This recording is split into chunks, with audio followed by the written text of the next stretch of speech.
नमस्कार दोस्तों, आप सभी ज्योतिष के प्रेमी दर्शकों का हमारे इस YouTube चैनल पर हार्दिक स्वागत है। दोस्तों, आज का यह ज्योतिष का कार्यक्रम आप सभी मकर राशि के जातकों के लिए बड़ा ही महत्वपूर्ण और ख़ास कार्यक्रम साबित होने के लिए जा रहा है। क्योंकि आज के इस ज्योतिष के कार्यक्रम में हम चर्चा करने के लिए जा रहे हैं सेनापति मंगल के राशि परिवर्तन प्रभाव के बारे में। जी हाँ, बीते 1 जून 2024 की शाम ठीक 3:58 पर सेनापति मंगल अपनी वर्तमान मित्र राशि जलीय राशि मीन राशि को छोड़कर अपनी स्वयं की मूल त्रिकोण राशि अग्नि तत्वीय राशि मेष राशि में प्रवेश कर चुके हैं, जहां कि वो आने वाले 12 जुलाई 2024 की शाम तक गोचर करेंगे और इसके पश्चात वृषभ राशि में पुनः एक बार प्रवेश कर जाएंगे। अब देखा जाए तो मंगल का यह गोचर कुछ मामलों में अच्छा तो कुछ मामलों में सावधानी बरतने वाला होगा।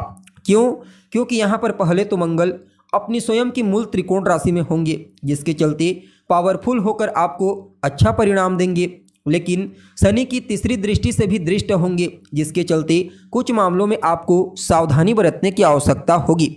तो ऐसे में बड़े विस्तार के साथ एक एक टॉपिक को समझने का प्रयास करेंगे कि सेनापति मंगल अपने इस गोचर काल के दरमियान आपके जीवन की रूपरेखा को किस प्रकार से प्रभावित करेगा। यह गोचर आपके जीवन में क्या कुछ बड़ा परिवर्तन कर सकता है, जीवन के किन किन क्षेत्रों में आपको सकारात्मक परिणाम की प्राप्ति होगी, तो वहीं किन किन क्षेत्रों में आपको सावधानी बरतने की आवश्यकता है। यह समय आपकी सेहत के दृष्टिकोण से कैसा रहेगा, आपकी शिक्षा कैसी रहेगी, आपका पारिवारिक जीवन, वैवाहिक जीवन, भाग्य, करियर, बिजनेस, व्यापार और फाइनेंस की स्थिति किस प्रकार से रहेगी, सभी बातें विस्तार के साथ आपको बताएंगे। इसलिए कार्यक्रम को अंत तक देखने का प्रयास कीजिए। और अगर आप अपनी जन्म कुंडली पर हमसे परामर्श लेना चाहते हैं, अपनी जन्म कुंडली का बारीकी से विश्लेषण करवाना चाहते हैं, तो आपको हमारा कॉन्टैक्ट नंबर वीडियो के अंदर और डिस्क्रिप्शन बॉक्स में मिल जाएगा, जहां से आप या तो डायरेक्ट व्हाट्सएप के माध्यम से या फिर डायरेक्ट फ़ोन कॉल के थ्रू अपॉइंटमेंट लेकर अपनी जन्म कुंडली का बारीकी से विश्लेषण करवा सकते हैं। जी हाँ, तो दोस्तों, कौन है मंगल? हिम्मत, पुरुषार्थ, पराक्रम, उत्साह, हथियार, क्रोध, वाद विवाद और अहंकार है मंगल। अपने इन्हीं कारकत्वों के चलते हमारे जीवन के विभिन्न पहलुओं को समय समय पर कंट्रोल करते रहते हैं। वैसे देखा जाए तो मंगल एक राशि में 45 दिनों तक गोचर करते हैं, लेकिन जब मंगल के गोचर की चर्चा होती है तो सदैव इसकी चर्चा बृहद रूप से की जाती है।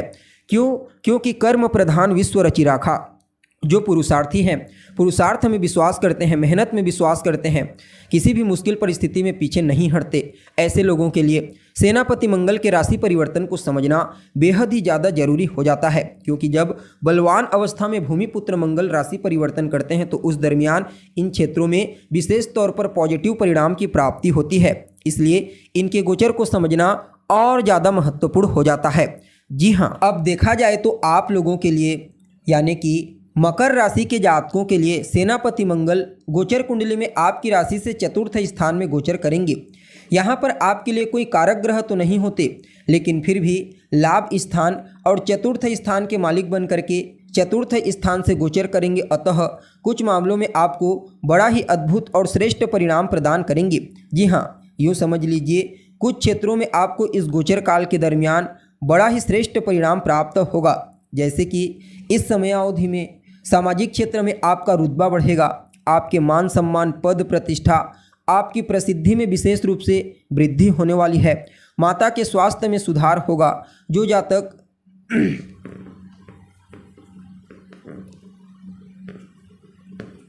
अब देखा जाए तो आप लोगों के लिए यानी कि मकर राशि के जातकों के लिए सेनापति मंगल गोचर कुंडली में आपकी राशि से चतुर्थ स्थान में गोचर करेंगे। वैसे तो मंगल आपके लिए कोई कारक ग्रह नहीं होते, लेकिन फिर भी लाभ स्थान और चतुर्थ स्थान के मालिक बन करके आपके चतुर्थ स्थान से रोचक राजयोग बना करके गोचर करेंगे। अतः मंगल के इस गोचर काल को आप सभी मकर राशि के जातकों के लिए कुछ मामलों में किसी वरदान से कम नहीं कहा जा सकता। सबसे पहले तो चतुर्थ स्थान को बलवान बनाएंगे, जिसके चलते माता के स्वास्थ्य में सुधार होगा, माता का सहयोग, उनका आशीर्वाद और स्नेह आपको प्राप्त होगा। जो जातक पॉलिटिक्स के क्षेत्र से जुड़े हुए हैं उनका वर्चस्व बढ़ेगा, सामाजिक सेवा का कार्य करते हैं उनकी भी पॉपुलैरिटी बढ़ेगी। इसके अलावा यह समय काफ़ी हद तक हार्ट पेशेंट के लिए भी अनुकूल रहेगा। जी हाँ, यहाँ पर मंगल आपके भौतिक सुख सुविधा, भूमि, भवन, मकान, वाहन, इनमें विशेष रूप से वृद्धि करते हुए नजर आएंगे। आपके मन को एकाग्रचित करने का प्रयास करेंगे।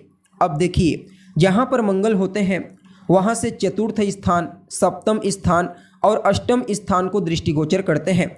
अब आपके लिए चतुर्थ स्थान में है तो इनकी चतुर्थ दृष्टि आपके सप्तम स्थान पर पड़ेगी।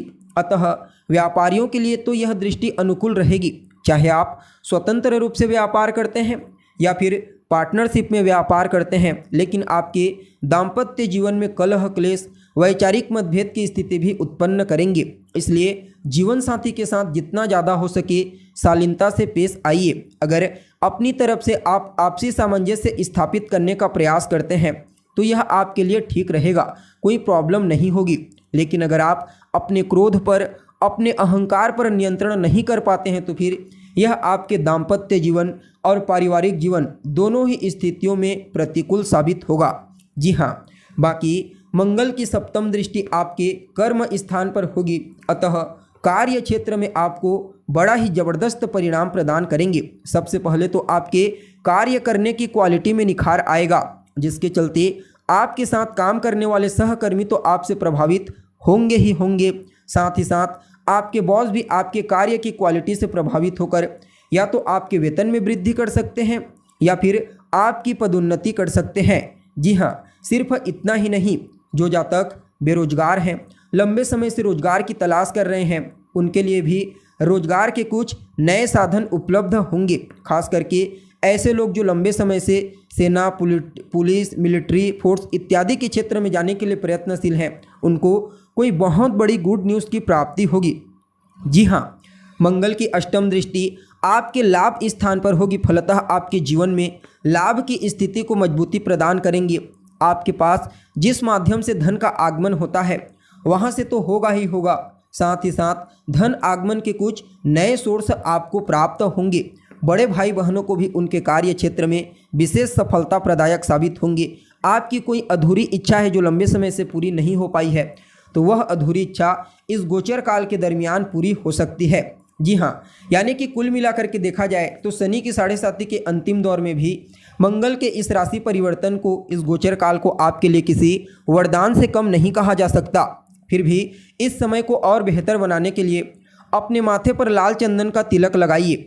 रोजाना हनुमान चालीसा का पाठ कीजिए। खास करके मंगलवार के दिन तो आपको अवश्य पाठ करना चाहिए। इस दिन हनुमान जी के मंदिर में जाइए, उनका दर्शन कीजिए और वहीं पर बैठ करके हनुमान चालीसा का पाठ कीजिए या फिर सुंदरकांड का पाठ कीजिए। आपके लिए समय बड़ा ही श्रेष्ठ साबित होगा।